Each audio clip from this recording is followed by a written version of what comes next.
Hi friends, ఈ వీడియోలో చాలామంది స్టూడెంట్స్ అడుగుతున్నారు, జాబ్ క్యాలెండర్ ఉంటుందా లేదా ఈ సంవత్సరం సార్ అనేసి అడుగుతున్నా.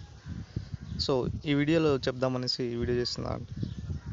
యాక్చువల్గా మనకు రీసెంట్గా 2 days back deputy CM Bhatti Vikramarka గారు 60,000 ఉద్యోగాల పోస్టులు భర్తీ చేశాము, మిగతా 30,000 పోస్టులతో త్వరలో జాబ్ క్యాలెండర్ ఇవ్వబోతున్నాము, ఆ ప్రాసెసింగ్లో ఉన్నది సార్ అనేసి చెప్పారు ఒక మీటింగ్లో. మరి ఈ సంవత్సరం ఉంటుందా లేదా అంటే ప్రస్తుత ఆర్థిక పరిస్థితులు బట్టి కొంచెం డిలే అయ్యే అవకాశం ఎక్కువ కనబడుతుంది సార్.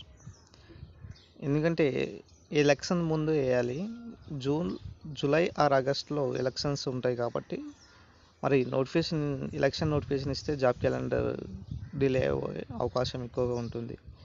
సో ఈ సంవత్సరము జాబ్ క్యాలెండర్ డిలే అయ్యే అవకాశం దాదాపు ఎక్కువ కనబడుతున్నాయి సార్.